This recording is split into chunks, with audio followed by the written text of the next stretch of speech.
in the night, your heart fills with dread. Probably a murderer who wants you dead. It could be a ghost, a demon, or worse. Perhaps you're the victim of a witch's curse. It's hopeless, you're doomed. You'd call a priest if you could. You'd rather just listen to who? Sinisterhood.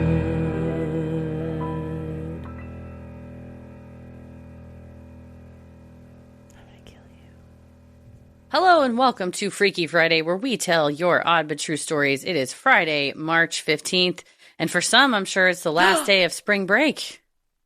You guessed. Is this the Ides of March? It's the Ides of March. It is. Also, is it March 15th, the Ides of March? Yes, it is. Et tu, Brute. It is the Ides of March. Oh, everybody watch your back. Don't get stabbed by your best friend. I hope not. Nah, never. We would never stab one another. We would stab other people together if necessary. I'm not saying we want to go do it, but I'm saying if it had to happen, if someone's fucking with you, I'll do it. I would do it. Thank you. Same. So aggressive, so fast. I mentioned Shakespeare, and immediately people started dying. That's Shakespeare for you, baby. That is, yes. Oh, well, man. But this Friday, we hope there's no Shakespearean tragedy. No. And it's all just spring break vibes, if that's what you're doing. Yes, I hope if it is for all of our educators and people with kids in school and stuff out there, I hope you had a wonderful spring break, or it might be next week. Who's to say? People pick whatever they want wherever they are. So regardless of what you're doing, don't get stabbed, and happy Friday. I had to explain why we sprung forward with the time the other day to Ella. How was that? It just ended with me saying, time's all made up. I don't understand. It doesn't matter. Just, it's really 9 o'clock right now. That's what I'm trying to tell you. It's not 8 o'clock. I know you think it is, but it's 9. It's fucking confusing for all of us. So confusing. It comes like and a thief in the night. Do away with it. Yes. Do away with it already. Just leave it. Wherever we're at right now, we just all got to vote and go, we're good. Shut it down. Right now, whatever we're at right now. One time. We're Gucci. For all. One time for all time. Sounds like a Shakespearean play. That's true. One time for all, and for all, one time. And yes, we concur. And that's how things were passed back then. Mm-hmm. Instead of having all the, laws and stuff we have now. Boring. They just would declare it. And that's called a dictatorship. I'm realizing we don't want that. Shut it down. Bad idea. Never mind. But if we all vote together then it to works. do something, then that's a democracy. So we just have to, I, as one person, am going to tell everybody else what I would like all of you to do. Wait a minute. Here we are We're again. back to the dictatorship. You're like, it doesn't count as a dictatorship if I'm a judge in charge. And somehow it still does. General judge, regardless, I think. If I was put in any type of office where I could make a decision, my first one would be no more daylight savings. They're like, Your Honor, this is called the Quit Fucking with the Clocks Act. And yes, it is. And it's being passed ASAP. I will sign it when it hits my desk. Absolutely. Mm-hmm. Well, I hope the time change hasn't fucked all y'all up too much, because it wrecked me. I fell asleep at 1:45, and then I was only asleep for a half hour and woke up at 3:15 and was like, where am I? What is it? AM or PM? It was AM, and it was because it was at the time change time. I fell asleep right before the time changed at 2, so I looked at my phone and it was like 1:45, and I was like, I'll doze off on the couch and then I'll go to bed in a minute. I woke up and all of a sudden it was 3:15, and I was like, where have I been? You literally lost time. It happens. Yeah, I told you it was stolen like a thief in the night. Well, you have gathered such a collection of stories today. We've got wild brushes with true crime to heartwarming signs from the beyond. There's several very heartwarming ones in this Friday's episode. So thank you to everybody that contributed, and thank you to everybody that's listening. We all contribute in our own ways, don't we? Mm-hmm. Thank you, Heather, for showing up to record this with me. Thank you for picking them. We're all here. We all play our roles. We all play our roles here on the Ides of March. There are no small roles, only Exactly. small actors. I saw Shakespeare said that too. Yeah. I'm on one today with old Billy Shakes. Just what I call him. He loves it too. Billy Shakes? Oh, he's shaking in his grave right now. Mm-hmm. William was my father. Call me Billy Shakes.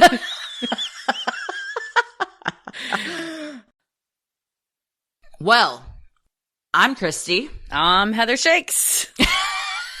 And let's get freaky.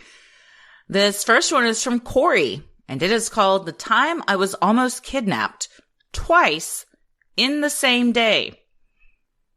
Hey ladies, I've been listening for years and love the show. As a woman raised in Oklahoma and Texas, now that I live on the East Coast, listening to you two talk brings me a taste of home. I've always wanted to submit this story, as I think this may have been what sparked my interest in true crime. Anyway, with the fangirling out of the way, let's get into it. A slight background to the story. At the time, my family was living in a suburb of Houston, Texas, and we lived within walking distance of the town's singular junior high. My first day of 7th grade, my mom had taken my younger brother and I out to breakfast before I walked to the junior high while my mom drove my brother to his school. The walk to the junior high took me along a big, busy road with small roads offshooting. I had made this walk many times over the summer going to the local public library, so I was familiar with the path. Before coming to the intersection that I would need to cross to get to the road the school was on, I saw a car at a stop sign appearing to turn onto the larger road.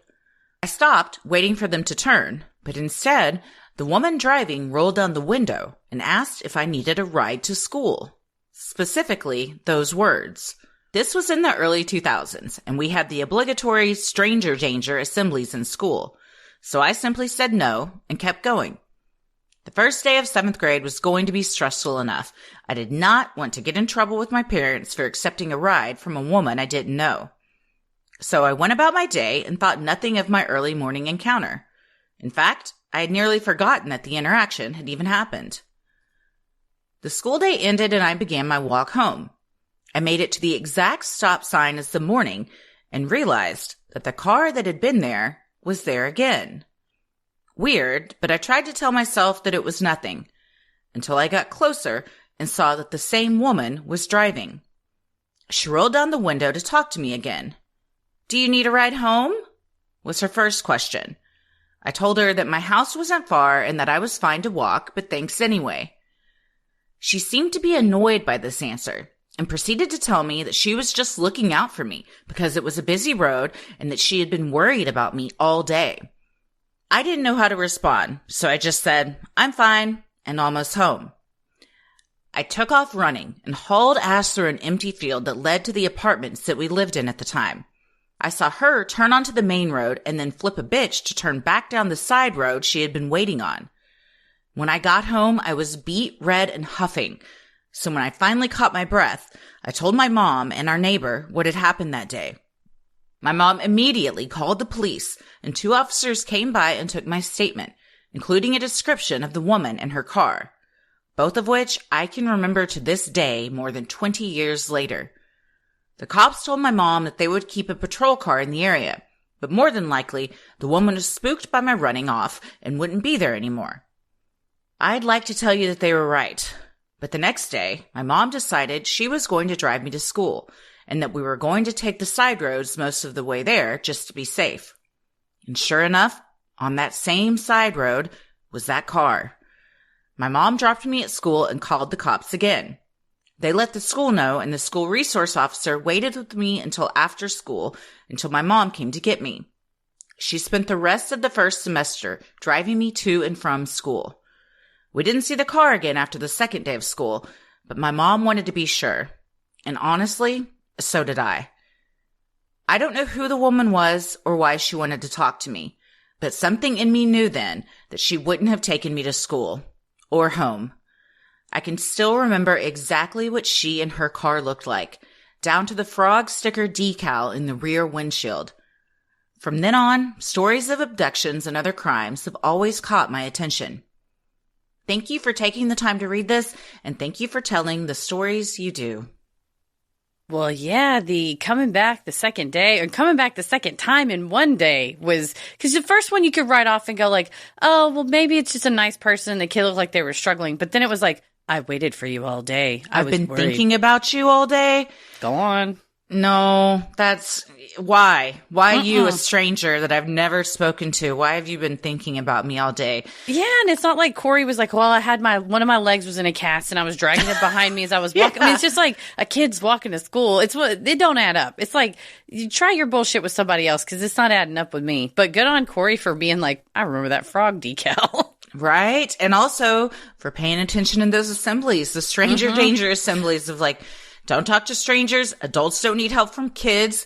Don't, if somebody wants you to come over to their car and talk to them, don't do it. Like, run the opposite direction of the car. Snatched into a car. Yeah.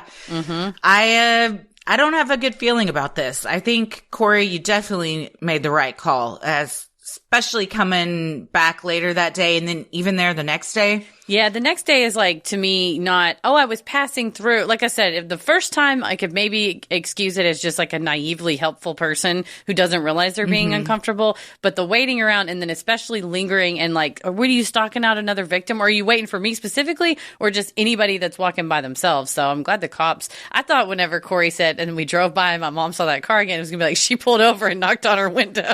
Damn. But you never know who might be waiting, in the back seat. I think we always say, like, what would you do? What are you going to do? Like, I mean, you did the right thing by calling the cops. And because who knows what that was about. It sounds like she was just looking for somebody. And Corey happened to walk by twice, but to be there again, I don't know. And that's a way that kids walk to school. I'm always very suspicious too if it's like a woman by herself saying something like that, because that's not very typical. And I think, what man saying to do this? I'm always like, is there a man in your back seat with a knife? Yeah. Who's back? Or you're out take like, her back? Yeah, you're doing the bidding for somebody else because you're also under duress, or maybe you're also part of it, Yeah. So that was a story that I think came out of, I believe it was Houston recently. It was somewhere else in Texas, not in Dallas. And it was a grift where a woman in the parking lot was trying to get children to help crawl under her car and help her get her debit card that she dropped. And this person was telling her TikTok story, but then also had an article from the local news that said, police said, be alert that this is going on. But it's just that sort of weird thing of like, oh, could you help me find my debit card? It's like, I'll go inside and, get like a clerk to come out and help you because you're on their property. They'll come help you. But like, you don't need my 8-year-old to be climbing down and getting your debit card for you under your car. And then having a second car pull up and like block the mom's car in kind of thing where you're like, what are y'all working? I'm not being too paranoid. What are you doing? Oh, no. I tell Ella and starting to tell Simon now that he understands more, like, adults don't need help from kids. If, like, granted, there might be an outstanding circumstance. And if that's the case, then we got other problems.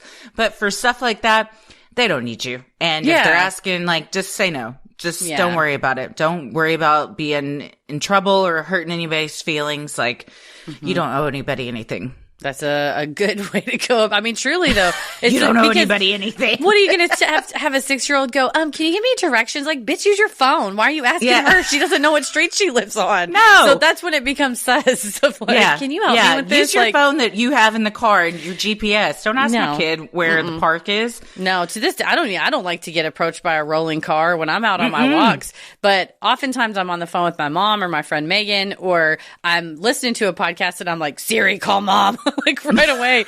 But I was on the phone with my mom and some lady rolled by and was like, have you seen a French bulldog? And I was like, is this a kidnapping attempt? But it was not. She's like a neighborhood watch person. And she was like, everyone in the neighborhood knows me. And I was like, cool, man. I don't, but nice to meet you now. So I guess we have a neighborhood watch, which is a lady in a Subaru that just does laps. And I'm like, happy to have you, I guess. More importantly, you got a neighborhood Frenchie. Which every neighborhood needs. Did they find it? I hope so. I hope they did. She said, I think a gate was left open, unfortunately, but hopefully it was like a pretty immediate response. But she was just out patrolling the streets. It wasn't even her dog. I was like, look at you. We need sometimes that's who you need. We need a Not Janice. All heroes wear capes. Yeah, Gladys, Janice. It was something like that. I was like, right on. All right. Thanks. Well, thank you, Corey, for sending that in. Sinisterhood will be right back. Helix Sleep is a premium mattress brand that provides tailored mattresses based on your unique sleep preferences. My sleep preference right now is it my sleep preference? It's my kids' sleep preference. They both want to sleep in the bed. So, and the other day I was like, your bed is so comfy. Y'all have the comfiest bed. I'm like, I know. She also has a Helix mattress. You're like, you have a comfy bed too. It's mom and dad's bed and it's much bigger. So, but the good thing is, everybody in the family enjoys it, which is great because sometimes we're all sleeping in it together. Yeah, I was just telling somebody this weekend about how I love my Helix mattress and have ever since we got it. And they were like, I really have been needing to sleep better. I was like, get you a Helix, baby. It'll change everything. The Helix lineup offers 20 unique mattresses, including a mattress designed for big and tall sleepers and even a mattress made just for kids. Ella loves her. I do too. Lay it on every night with her. Before she comes and gets in our bed, we lay on her Helix and then we go get in my Helix. A Helix for every room. Helix knows there's no better way to test out a new mattress than by sleeping on it in your own home. That's why they offer a 100-night trial and a 10 to 15-year warranty for you and your child to try out your new Helix mattresses. Every body is unique, so whether you're a side, back, or stomach sleeper, or maybe you're all of the above, Helix offers a mattress for you. Plus, it's starting to get warm. It's already feeling too warm here. So very happy that Helix has the enhanced cooling features. I need to be regulated for many reasons, and one of them is my body temperature, and whatever the season, Helix has got me. Oh, yeah. And the setup is fast and easy. Helix mattresses are delivered in a box straight to your door for free. And by supporting Helix, you're allowing them to support us and our show. Helix is offering 20% off all mattress orders and 2 free pillows for our listeners. Go to helixsleep.com/creepy and use code HelixPartner20. This is their best offer yet, and it won't last long. With Helix, better sleep starts now. This next one is from Aaron, and it is called, I Didn't Think It Would Happen to Me. Hi, ladies. You are amazing, hilarious, and so respectful with the way you go about sharing other people's stories. You're my favorite podcast, and I recommend you to everyone. You are also the reason I no longer feel the need to be polite to men that make me uncomfortable, which might have saved my life this morning. The other day, Thursday, I, a 29-year-old female, was driving down my street and about to pull into my driveway. There was a man walking on the road, which isn't uncommon on my street. He said, "Ma'am, ma'am." Being the informed and paranoid woman I am, I ignored him. Then he came up the steps into my yard. I was standing on my porch, and he asked if I needed help with the yard. I said, "No, thank you. We have a lawnmower." And I thought that was the end of it. The next day, I had to take my husband to the ER for a kidney stone and ended up staying with him in the hospital through the weekend. My parents were visiting at the time, which will be relevant in a minute. I got my husband home from the hospital on Sunday and spent some time with my parents. My mom and I went out to check the mail, and I found a handwritten note. I attached a photo for y'all. The note was dated the Friday after the man had asked if I needed help with the yard. It said, "Hello, what's up? I wanted to write a note and say that if you do have a boyfriend, my bad, or a husband, but I'm right across the street, I'm 41, and if you do happen to need your yard cared for, I got you. Even if you're struggling, I will do it for free. I'm cool, family-friendly, down to earth. No worries, okay? Very peaceful and very caring. So yeah, here's my number." He signed the note with his name, number, the word smile, and a Bible verse reference for Galatians 5:22. I didn't like the note one bit, and I wasn't happy that this man, who had previously followed me into my yard, knew where I lived. I thought it was over, but this morning, on Monday, I went to leave for work, and he was waiting for me in the dark on my porch. Who knows how long he'd been there. I started screaming at the top of my lungs for him to get off my property. My husband, still recovering from surgery, came running out of the bedroom and chased him away. We don't actually have a gun, but I screamed after him, "Next time we see you over here, we'll get the gun and we don't miss." Then I went to work, and he was standing in what I'm assuming was his front yard, smiling and waving to me as I drove away. Chilling.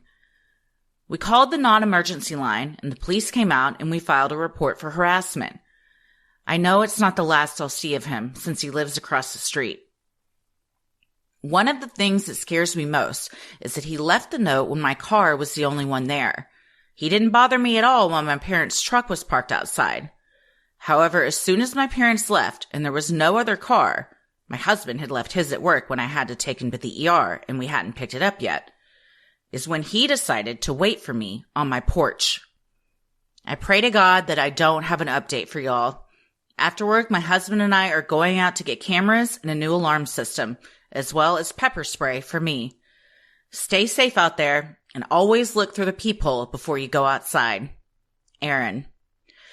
And for everyone wondering if you don't know, Galatians 5:22 reads, "But the fruit of the Spirit is love, joy, peace, forbearance, kindness, goodness, faithfulness, gentleness, and self-control.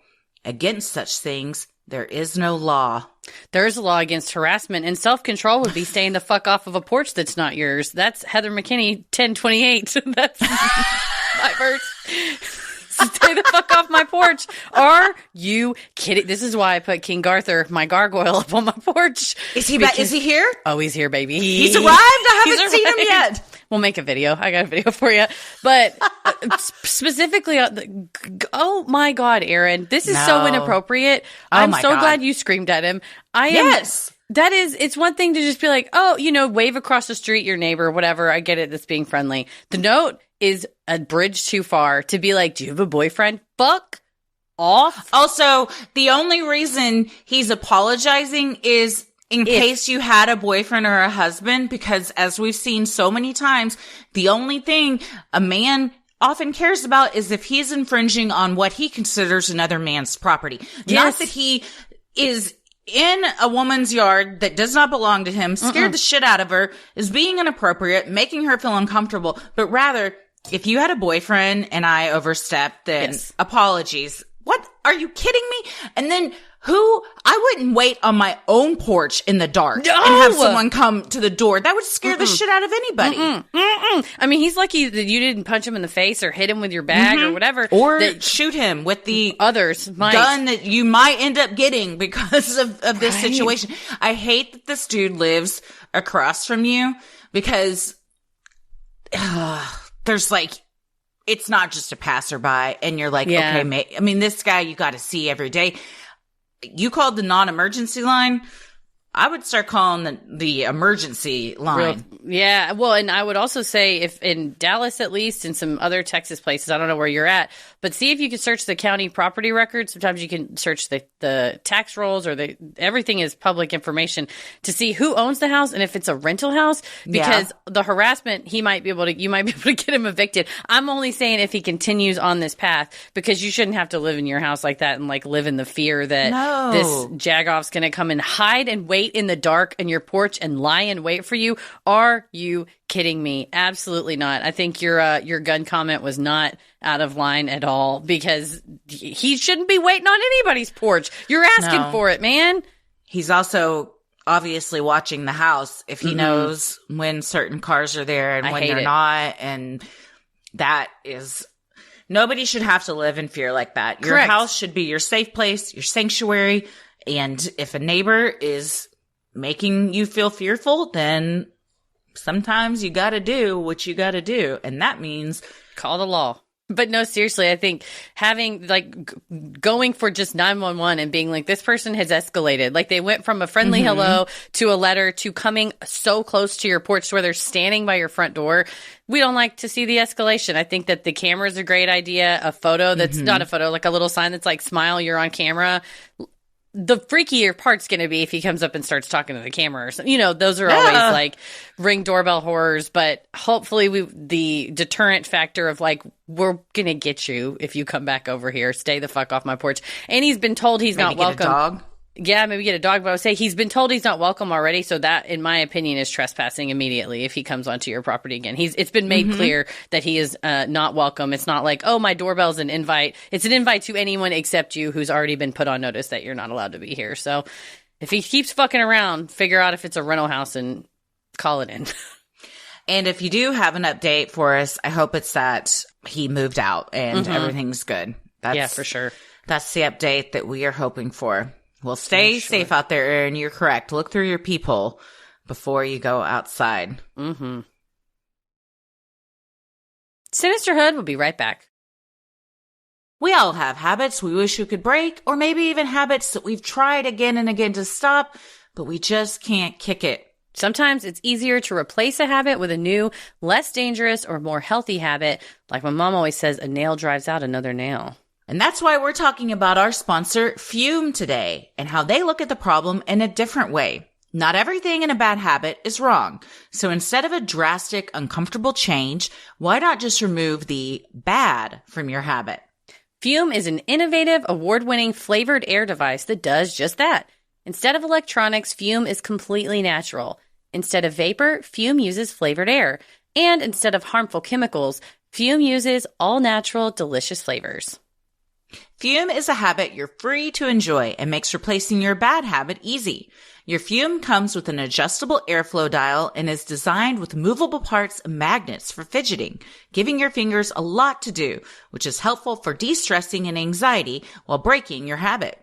Fume is great. It fits in the palm of your hand. It's got a beautiful design, carved design. It feels nice and hefty. The fidget parts are great. And when you put it in your mouth, the flavor is great. It's fresh tasting, and especially you can switch out the little flavors so you can. It's not just all or nothing. You can try out a variety of them, which I like. Yes, I like something new. Multi-pack, a sample pack of flavors. White cranberry is particularly refreshing. Plus, Fume's just released a magnetic stand for your Fume. You know that we all love a stand for something. So it has a designated spot to go. So now there's no more losing it around the house. It's built with fidgeting in mind. You can even spin your Fume around on it. What a fun thing to have on your desk that's helpful for so many reasons. Oh, absolutely. Start the year off right with a good habit by going to tryfume.com/creepy and getting the journey pack today.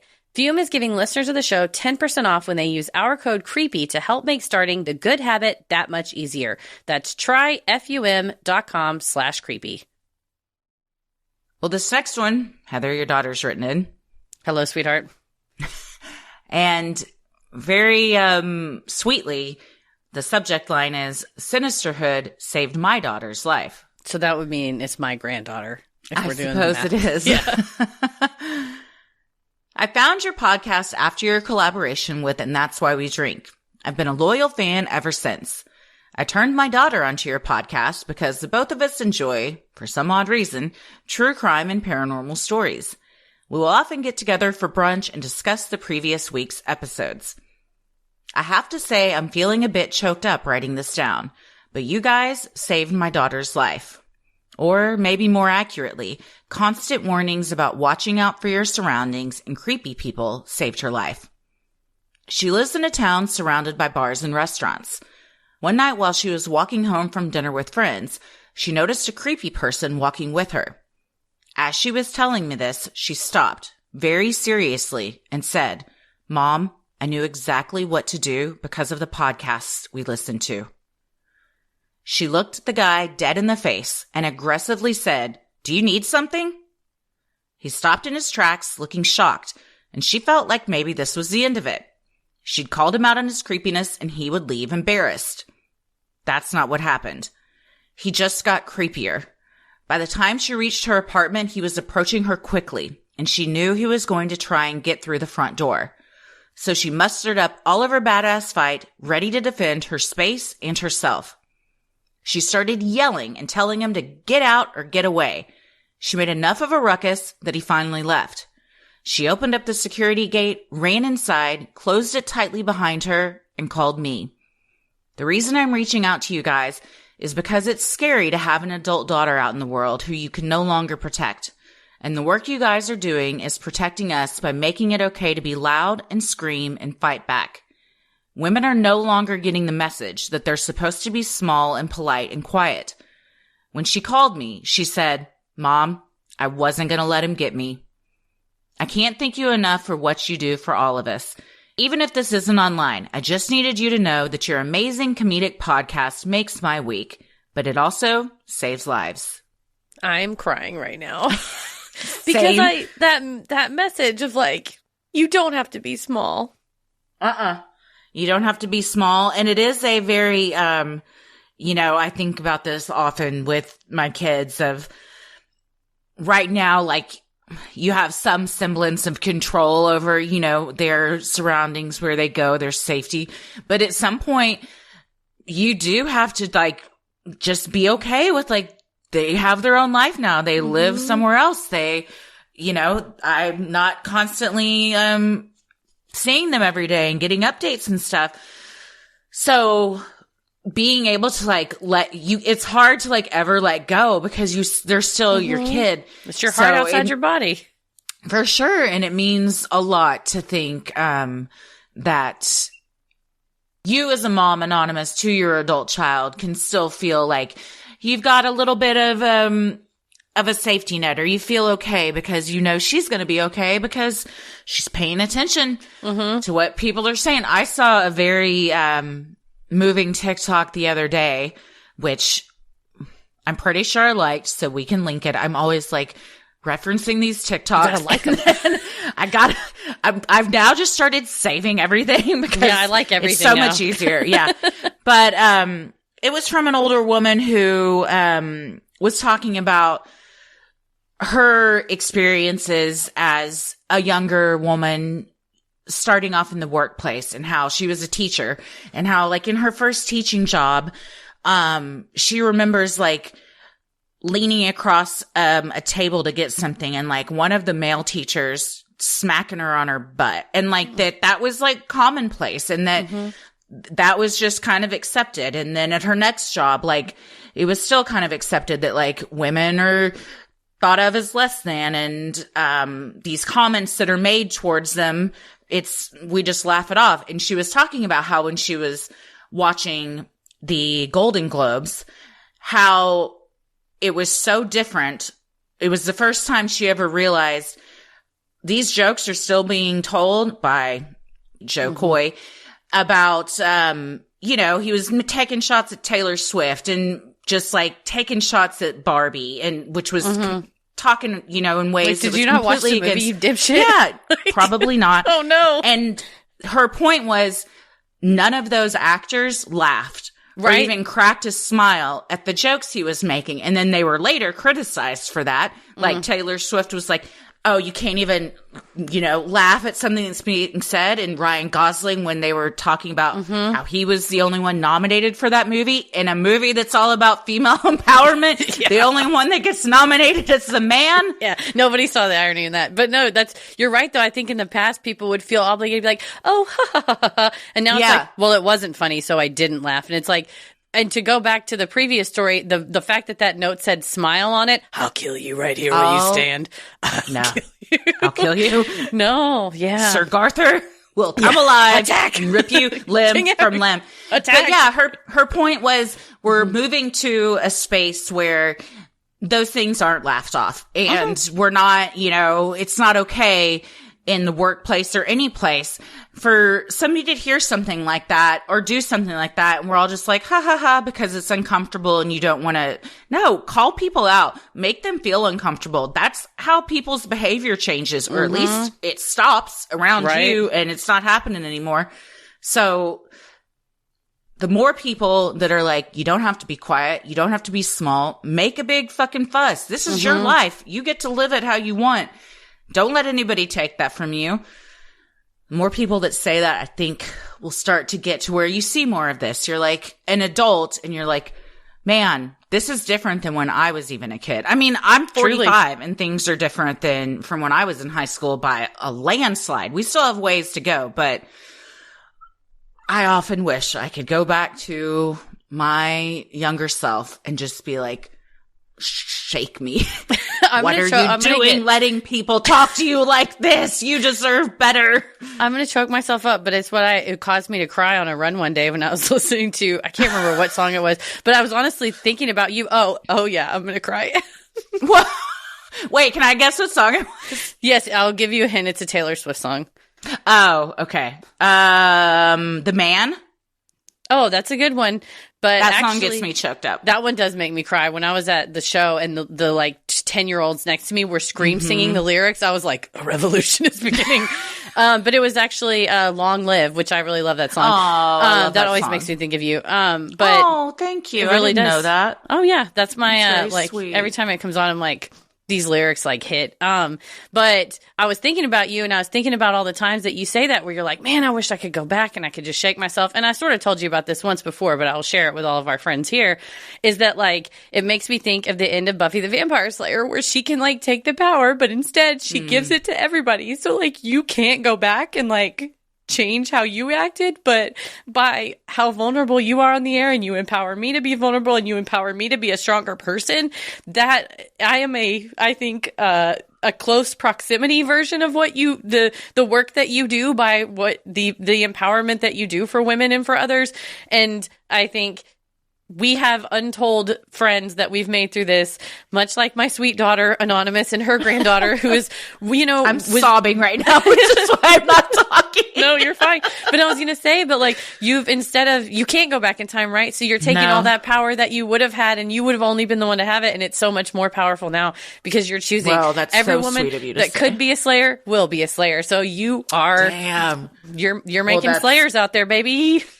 That's so very sweet, especially since I've never watched Buffy the Vampire Slayer, but I love the ending. Now I know. Sorry, spoiler alert, but that's the But same for you. I mean, you've empowered so many people to continue their education, to follow their dreams of going, to law school, or to leave a job and do something that they were more passionate about. So thank you. And I echo those same sentiments to you. Long live all of us who we can't go back. And that's a very poetic way to put it. We can't go back, but we can discuss what we've learned to help others make better decisions in their present moment. I envision women and people of all ages, all of our friends of all, our ladies, gentlemen's, theys, friends, and NBs of all kinds. I hope that people listen to this that have ever felt powerless find a way to go like, I at least have two homies standing behind me, and it's Christy and Heather, and they told me, like our friend on the Judge Christy that said, I talked to a lawyer who talked to a judge, and they said this. So the fact that we can empower people, that's the greatest gift of all, and I want to do this show for a billion years, because if one person's like, get the fuck off my porch, or get away from me, do you need something? Can I help you? And teaches somebody that he found the wrong bitch today. that makes me feel good. So thank you all for sending these stories in, for real. So much. I mean, we've always said the reason if you're watching this on YouTube, you can just see how my makeup is like pouring down my face. We've always said the reason we wanted to start the show was to solve a cold case. And while we haven't done that yet, I feel like we maybe have helped prevent some. Maybe, like or just something. Knowledge, and people having better knowledge of like your surroundings and not being afraid to stand up when something doesn't feel right. And get yourself out of a situation you feel uncomfortable in, which is exactly what Anonymous's daughter Anonymous did. Anonymous squared. Junior. I love it though. And we love when people listen to the show together too, like couples or sisters, kids and their parents. Yeah, that's so. I think we also have to give kudos to, and that's why we drink, our homies over there too, because they're doing the work as well, and we're so glad that you found us through them. Yes, we love Em and Christine anytime much. I'll plug them every single day of my life. They're the best. They're fantastic, and just as nice in person as you would think. Absolutely. Well, thank you so much, Anonymous, and please tell your daughter we're so very proud of her. And tell her Mamaw loves her. We're super proud of you also, because you raised a kid that knew what they needed to do, and you're part of that too. You listened to those shows with her. That led her to that. So good on you, Mom. Mom Anonymous. A mominous. Sinisterhood will be right back. Well, this next one is also from Anonymous. Hello, darling. And the subject line is Victim Survivor Story, Mental Abuse. And a content warning, this includes mentions of suicidal ideation and abuse of a minor. Hi, ladies. Can I start by saying just how much I adore you both? Seriously, listening to your passion and how much you care for others and our well-being, I feel like you're my real-life friends. And I've moved your show to my #1 listening spot. Well, let's get into it, shall we? I've submitted a couple of stories already. One you read on the show, but this one I'm submitting as anonymous due to the sensitive information. I just listened to your Freaky Friday episode number 75, and you read a story from a woman who was victimized by her boyfriend threatening to harm himself to keep her. This made me cringe, want to vomit, and made my heart race as I have dealt with this as well. But I was 13 to 16 years old when it happened. My dad's friend/coworker was 19, and I was 13. Yeah, I didn't know that was wrong at the time. This was the 80s. And he was not only my first boyfriend, but took my virginity at the age of 13. He showered me with gifts and jewelry. We talked on the phone, and I really thought I was the shit to the other girls at our school. I didn't realize what he was doing was wrong, and when things went bad, they went bad. He never hit me, but being in the 80s, no one had cell phones, so I had to be home from school at 3:33, or I'd be in trouble with him. That meant I had to run across the railroad tracks. If I got stopped by the passing train, then I had to find a payphone to call him at work to tell him I was going to be late and why. Then I still got a tongue lashing regardless. I wasn't allowed to wear makeup, shorts, skirts, tank tops, or go with my dad on his motorcycle. I have no idea why not. I missed concerts and family outings because he told me I couldn't go. This lasted 3 years. My mom knew about this and hated it. We got into whispered fights about it, but she didn't intervene because she didn't want to upset my dad by bringing this to light about his friend. I honestly don't blame her. We grew up in a family that didn't talk about things that are uncomfortable. He used to coerce me into staying with him by threatening suicide, and I'd fall for it each time because he would click one of his mini guns so I could hear it. Finally, I went out, pissed, with my friends at the age of 16, met a guy, hooked up with him, and called it off with the boyfriend. He came over and we fought. He left and then called and called and called me all night. The next day, he, once again, threatened to end his life, adding the sound of him cocking his shotgun for added drama. I mustered up the courage and said, "Do it. There's nothing I can say to stop you. I will not get back with you, and I'm just sad your mom will have to find you like that." It ended. He's still alive and was even at the hospital when my dad passed away. Insert anger here, but I ignored him. I am now a woman in my 50s, and as I write this with tears and shaky hands, I am proud to say I don't take shit from a man. I have an amazing husband to support me. He knows my story. I have adult daughters and grandchildren, and in our family, we do talk about stuff, even the uncomfortable topics. My heart goes out to those who still suffer with an abuser. I will pray for them to find their courage. Thank you for this platform, your support, and all your love for us listeners. Well, again, Anonymous, we thank you for sharing this with us. There's a lot to unpack here. To be so young and so taken advantage of. And it says a lot about you that you don't blame your mom and that you seem like you have forgiven if there was anything there. I'm going to say, though, as a parent, you got to step in. If you even if you don't like it and you don't want to upset, and the 80s were a different time. I get it. But I think hopefully, like we were just saying, things have changed a bit.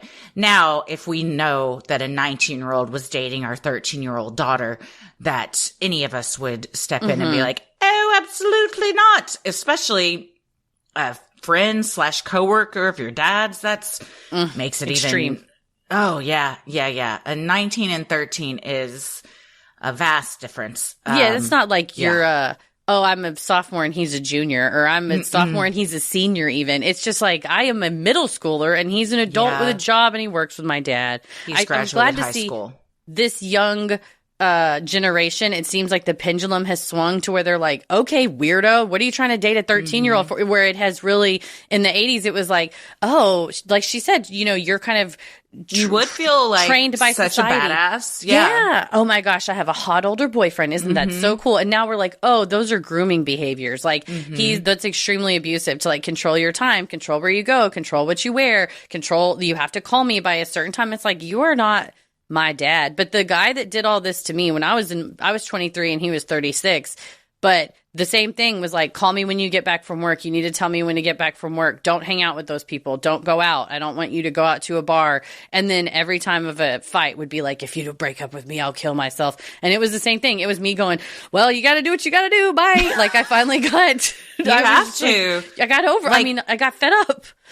No one should have to put up with that and feel like guilt. Like if somebody decides to end their life, that blame cannot be pushed onto you. That is their doing. And if someone is saying like, if you do this, then I'm going to kill myself, that's abuse. And you should get out of the relationship.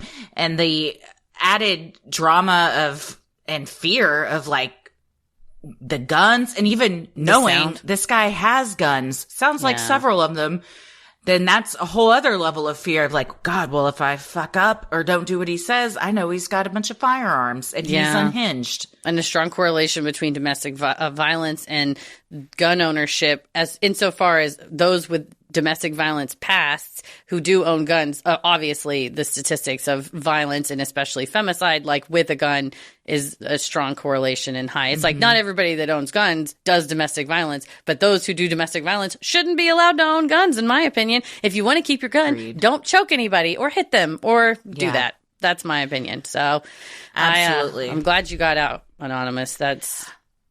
I'm so glad you got out, and I'm also so glad and want to commend you on breaking the cycle of of shying away from uncomfortable stuff. We really try with our children now to like, I feel like to the point where Ella's like, I know, Mom, because I'm always like, Ella, you can tell me anything. I'll always tell you the truth. And we're always like, trust is so important. And that's not to say like my parents, I felt like I couldn't trust them. I just think it was a different time I grew up in the 80s versus now of like, it was a different time for everything. The 90s were different being a girl too. So, you know, it's very important, and I love seeing when like a generation where like it stops with us. Yeah. We're, like anything that needs to be talked about, we're talking about it no matter how uncomfortable it is. Like, and everybody's gonna know too. It's not like, well, we can't tell dad because XYZ. It's like, no, you're both parents. You should share that decision and burden equally. And also like, I think it helps show the kids like we're a team. Like everyone's going to know about what's going on here. So we can all figure it out as a family. And we're all here for each other's benefit. And it's not, I'm not trying to take something away from you. I am seeing a harmful thing that you're, in this case, stuck in. I mean, you know, it's like when you're 13, you don't know how to navigate someone that is doing complex abuse tactics of like a honeymoon cycle, you know, giving me a lot of jewelry and nice things and telling me I'm the best and then demanding these things of me. Like that's such a big issue for a little kid to have to deal with. And not to mention, you're kind of being forced to be sexually active at such a young age, which is a whole other emotional and mental thing to take on for anybody, but especially a middle schooler. My God. With some grown up grabbing at her. Yeah. And also, even if you're not wanting to ruffle feathers, just think, if I do, maybe the next person doesn't have to go through this. Cause I think people like that. You think this 19-year-old, this was the only time he's going to sleep with a minor and abuse somebody. He's very young for that to be a one and done situation. Yeah, no, especially if he's willing to go to the lengths of like, I'm going to use my gun sound on the phone with her. I don't think this was like a wake up call for him. And he was like, oh, well, I'll stop doing all that. Rarely, Right. especially in that time where, in the 80s, where it was like, oh man, she sounds crazy. She's terrible. And it's like, no, she was a kid. What you did was Yeah. terrible and wrong. Well, you Absolutely. sound like you came out on the other side stronger, and your daughters and grandchildren are lucky to have you. And glad you found an amazing husband that supports you too. Awesome. This next one is from Allie, and the subject line is Lovely Coincidence on Women's Day. Hey, ladies. Firstly, I love Freaky Friday. Thanks for all the stories and witty banter. Such a welcome respite from my typical true crime binging. I had to write in because of a coincidence that occurred while listening to the Freaky Friday episode from March 8th, 2024, International Women's Day. I had to pause the episode to get my thumbs moving so I could send this while it's still fresh in my perimenopausal mom mind. I've been thinking a lot about and missing my mom with abandon lately, especially this week. The 1-year mark of her passing is coming up on March 17th. Yesterday, I sat bawling over a package I had sent to my niece, who has just achieved the amazing milestone of 1 year sober. It included a note of how proud I am of her hard work and accomplishments, little trinkets of mom's, an angel figure, a bunny, a shawl, and about 20 little prayer notes in my mom's, my niece's grandma, Gigi's, handwriting, just for her. I found these notes when we cleaned out my mom's house that we had to sell. Anyway, someone stole her package and she never got it. I was bawling, ugly crying, because I had been holding out hope that somehow mom's spirit or something would figure out a way to get it to my niece. And I was just so distraught to have lost that sense of her and of hope. Maybe I was hoping for a sign. So I'm listening to the Freaky Friday story about the mom and daughter on the Queen Mary as I'm organizing my garden bench outside in the cold. I bent down to move a can of spray paint during your ad for Quince. You said the word premium just as I grabbed the can labeled premium spray paint. So that was just funny. And I guess I tuned in a bit extra. The next thing you said was, well, this next one is from Gail. My heart skipped. Gail is my mom's name. Perhaps a sign? Gail went on to share her story and the whisper noise she heard. Daisy. I stopped what I was doing. My mom's absolute favorite flowers are daisies. I don't know, but that did it. I felt a nod from Mom. I mean, it's also a ghost story, so maybe the message wasn't meant for that Gail, but by some glitch in the matrix was delayed and meant for me to hear on the pod? Who knows, but this lovely coincidence made my day. Thank you, Gail, the Queen Mary, and Sinisterhood for the sweet Friday vibes. Carry on and keep the freaky coming. Oh, and Mom had a thing for flowers, especially homegrown, which she specifically requested for her memorial service in her planning, and we made sure to do, despite it being early spring in northern New England. We also asked people to plant flowers and think of Mom when they bloom. So, plant some flowers, or at least stop and smell some. With so much gratitude, Allie. P.S. About an hour later, I opened my desk to clean it, and out popped the bulletin from Mom's memorial service, and a handwritten thank you note from a few years back written on seed paper, the kind you plant and it should grow flowers. A few minutes later, an all-time favorite song popped up on random shuffle of thousands of songs. Peter Gabriel's Shakin' the Tree. It's your day, a woman's day. It's a super powerful song about how we don't have to do what's been done before, and it's our day. Attaching the song and lyrics here.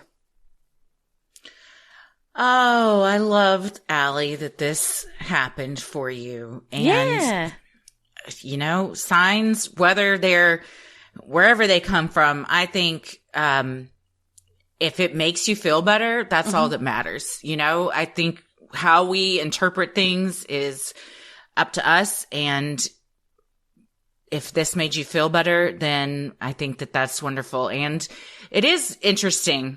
Like premium. Oh, that's weird. You tune a little bit more and then it's like, Gail, daisies. What? You're like, Mom? And we said why would Daisy be said? Remember? We were like, that's not either one of their names. So perhaps at the very least it made you feel better. And I think that's all that matters. And finding that little note later also on flower paper. Yeah. Another coincidence. And that song slaps, the Peter Gabriel Shaking the Tree. I never heard it before. I tuned in, and the lyrics are gorgeous. Yeah, great for International Women's Day, for all days, but specifically that day, about Absolutely living your life. Like we said, like you don't have to live the one that your mom led. This one's yours, and do you make your mark. Well, I was following, it's a new one of those, like kind of the garlic lady that was like, I call me crazy, but I love fresh pesto or whatever. And then they stitch it. Well, it's one guy that's like, what's a crazy coincidence or whatever. And that's, have you seen that one? I see those all the time. Those coincidences are wild. And it's some of it is stuff like this where it's like, it just so happened that it was my mom's name and it was her favorite flower. Other ones, it was like a guy was walking on the street and a payphone rung and he answered it and it was his work trying to call him. And they're like, I called your home phone. And he's like, no, you didn't. And he's like, no, you didn't. And they said, yes, I did. He said, what number did you call? And she gave him his social security number. And he's like, that's my social. And she's like, oh, well, that's weird. Why did you answer it? He's like, I don't know. This is a payphone in the street. Like, what are you? Yeah, stuff like that. Where that's wild. People, like, somebody makes an offhanded joke, and then someone goes to that website because they thought it was a joke website, but it was like her husband goes, a woman was adopted, and he's like, what are you going to find your family on adopted.com? And she's like, oh, I saw that one, and then went on there, and it was like found her sister. So all this kind of there's something going on in this world. We can't explain it. We can't write anything off. It's the cloud. We got a little. I'm putting my hands up in the air. There's some like cloud. There's some it's cloud. Like we talk about in improv all the time. Consciousness. You would in improv so many times. A night of shows, like multiple shows, would go on, and performers not seeing each other's shows or anything, like the same topics would get brought up in shows, or the same like themes, or perhaps even like a similar suggestion from an audience member. And it was always like the little improv cloud, and things just kind of drift up into the cloud and then rain back down. But it's all kind of this like energy centrifugal force that just moves around us all the time. Like a collective consciousness. But well, shout out to Gail. I hope everybody finds some beautiful homegrown flowers, looks at them, cuts them if they're yours. Don't cut your neighbor's flowers, but stop and take a sniff of them in Gail's memory. And I love that that so many of our Freaky Friday stories like intertwine. Like strangers will be like, I heard this one and it made me think of this, and like we're all helping each other heal. Look at that. Thanks. And also, shout out for mom and daughter sending that Queen Mary story into us, because it gave Allie something that she didn't know she needed. So this is what you do when you send your Freaky Friday story in and let us tell it, is you might help somebody else. Y'all are doing the work. We're just here talking. Yep. We're just here talking and crying. Just sobbing.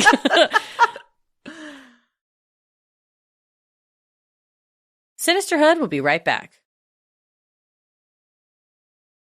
Well, this last one's from Stephanie, and the subject line is The War of the Squirrels. It's a good one to end on for one that's been a rather emotional one.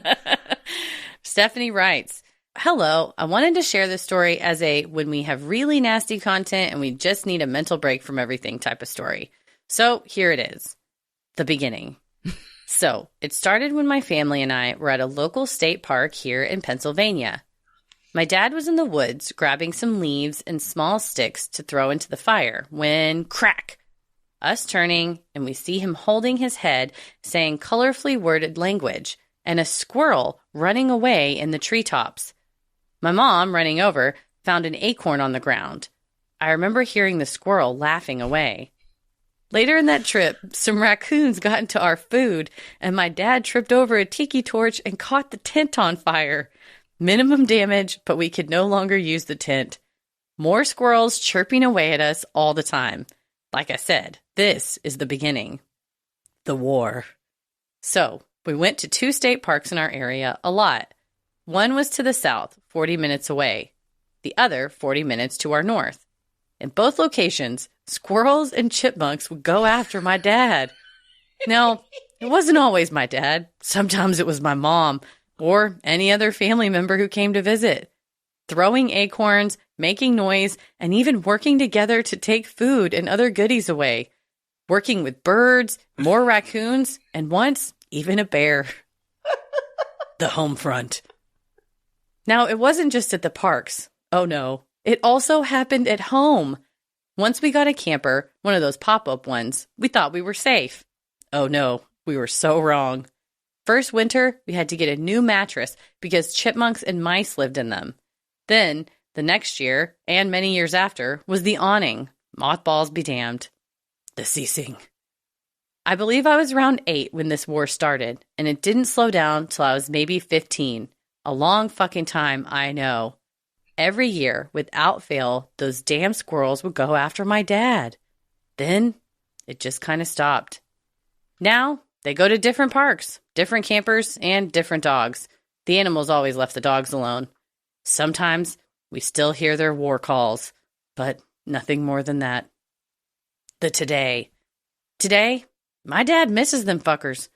We tell stories on how they would throw stuff at the tents, and later the campers, but only on his side. It was easy to know which side he was on since he snores. We talk about how one took a raw bone from our dog, Chance, and ran away with it. How still sometimes my dad still jumps at the smallest of noises. For a long time, we had that acorn that hit my dad. I'm not sure what happened to it. Maybe it's still there somewhere. Or maybe my dad tried to give it back as an offering of peace. My brother and I still make funny faces when we hear a squirrel. My husband, for a while, had tangoed with the squirrels, too. It was a rite of passage, my dad told him. Thankfully, my sister-in-law didn't have to go through that. When you feel down about all the evil in this world, when we read, see, hear, and face the purest of darkness, on those days where many died because of madmen, on a day we actually see how corrupt the systems can be, I really hope my story about the War of the Squirrels brings a small glimmer of hope, a small laugh, and a sigh of comedy relief. Now, I leave you with a quote from Lord of the Rings that I feel fits this so well. It is a strange fate that we should suffer so much fear and doubt over so small a thing. Such a little thing. Boromir.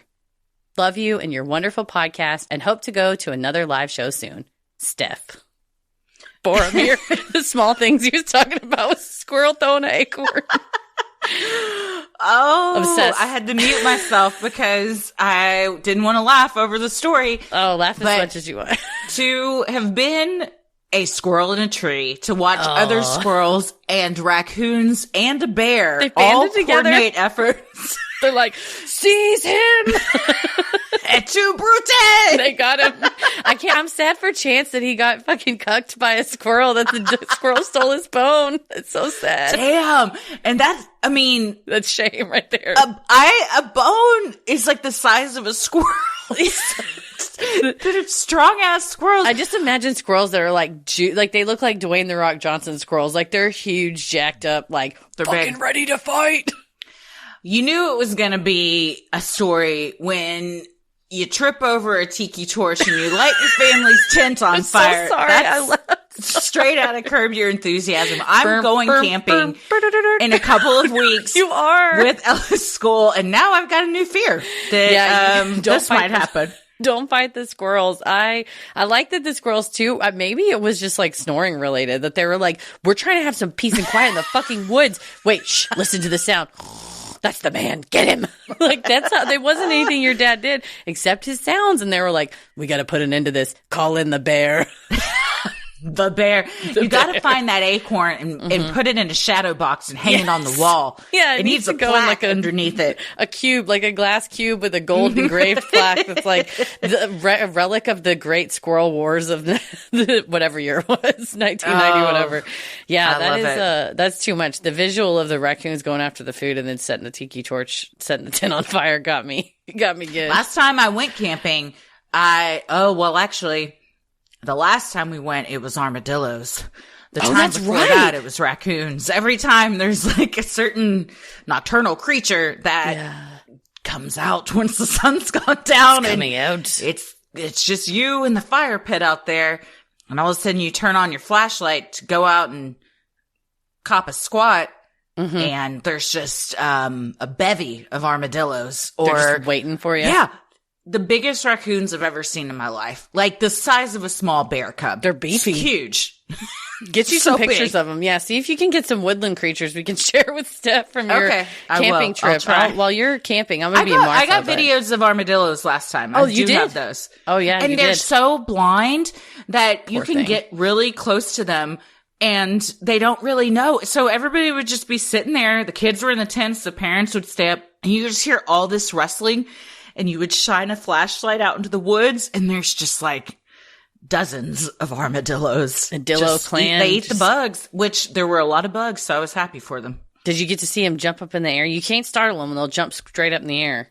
I don't think I saw any jump. We kept a respectful distance from them. Good. We're letting them eat all the mosquitoes and shit that were out there. Right. It's like, how can we attract more of them? I would like an army of dillos to just march forth and defeat the mosquito hordes. That's what we need. Yes. You need to get that owl in your backyard. We'll get some armadillos down on the ground, plus Petal. It's unstoppable. Animals can band together. I believe it. I believe Stephanie's story, because I think they talk to each other. Mm-hmm. They do. Yeah. They absolutely talk to each other. There's been an owl sighting in my backyard, and I didn't get my owl house up in time. I was supposed to get it up by the end of February. I'm going to get it up ASAP because we have both heard and seen an owl in the backyard. So I feel like it's wanting to make a little home around there. Then we got to get John Hopper back. Then I feel like if I have an owl, a frog, crows, and a pig in my yard, that I feel like I'm just granted some kind of wand at that point, you're a character right? in a kid's book for sure. Yeah. Yeah, it's like the witch of North Dallas or whatever. It's like she has all of her familiars in her yard, and they all do different things, and they talk to each other. They communicate. Yeah. They communicate. They do. They communicate. Well, thank you for this hoot of a story, Steph. It was. It was, yes. And I'm sorry they left your dad alone and that it bummed him out. It sounds like he'd kind of gotten used to them, that they were, it's something that might be a nuisance, but it's also kind of funny because it's happening to you, and you're like, you feel a bit chosen. I'm the squirrel guy. Tell him to carry some nuts around in his pocket. Maybe it'll attract him. Shaking his nuts. The ones in his pocket. You know what I mean? Yes. Peanuts or whatever kind of nuts they like. Acorns, not peanuts, but I was thinking peanuts because crows like peanuts, and my mom feeds the crows that have now, there's a murder in her yard every day. It runs in the family. They wait for her. And the other day she sent me a picture from her front door, and she's like, I was late getting the peanuts out, and a murder of crows were just making their way up to the front door, like waiting for her on the sidewalk. Excuse us. Peck. Pardon me. I don't mean to bother you, but we were waiting for the peanuts. The peanuts. It's time for the peanuts. The crows talk with a transatlantic accent or a mid-Atlantic accent. What is that? Hello there. How's it going? Like 1940s. Didn't she have some like babies were buried, like baby animals? There was like turtles. A nest. Baby turtles were in her yard. That's what it was. Turtles are buried in her yard, and the ducks used to come down to her yard quite a bit too. It runs in the family, it sounds like. This is something that it runs in the family, that you guys attract exotic animals. Y'all need a support group with Steph's dad.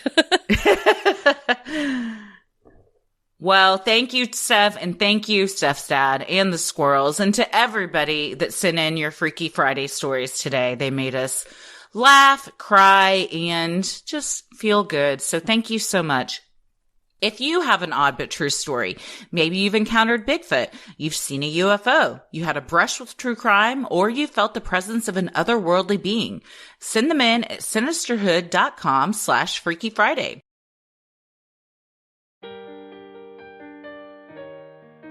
If you like our free episodes, you'll love our Patreon bonus content.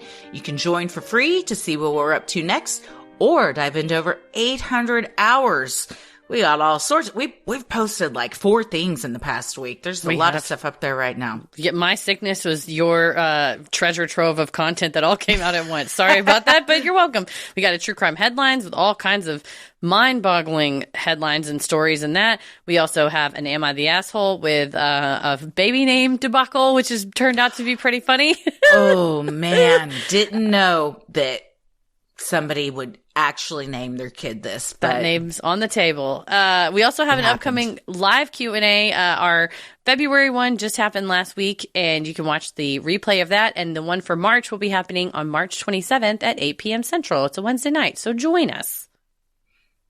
You can also head to Sinisterhood.com and click shop on the top banner to check out merch like t-shirts, mugs, totes, stickers, and even clothes for your kiddos. Don't miss our Believe and Be Kind Flatwoods Monster shirt designed by our junior researcher Ella, as well as our clearance of our tour merch. It's on a deep discount right now, and you can use your Patreon discount code. So go to the pin post and Patreon to get those codes, and then head over to Sinisterhood.com and click shop on the top banner to get them shirts on clearance, baby, before they run out. Sizes and quantities are limited. While you're on our website, you can also review the show, follow us on socials, and check out the episode description. You'll also find fun things like topic-based playlists and links to live show tickets. You can follow us on Instagram and Threads at Sinisterhood Pod and like us on Facebook at Sinisterhood. You get full video episodes of the Wednesday episodes as well as clips from Freaky Friday on our YouTube channel and our TikTok, both at Sinisterhood Podcast. And if you want us to create a custom video of our own for you, go to cameo.com and search Sinisterhood. Someone asked me to put on the Corn Skull costume and I will fucking do it. If it's your birthday or your bestie's birthday, folks. She already did. Do it Don't again. Threaten her with a good time. Don't threaten me with a good time. I straight just put that. I put it in my car and drove it to Christy's house. We've had recent requests for the ephemera in the studio. So the Moon Man made an appearance, McGruff made an appearance, a Popple. But I have a Lucifer head. I'll put a Lucifer head on for you. Whatever you want, just let us know on Cameo and we'll make it happen for you at cameo.com/Sinisterhood. Where can folks find you online? I am on Instagram and Threads at Christy M. Wallace and TikTok at Christy or GTFO. Heather?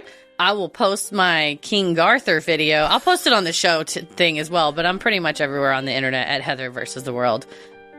As always, the devil rules the airwaves. Keep it creepy.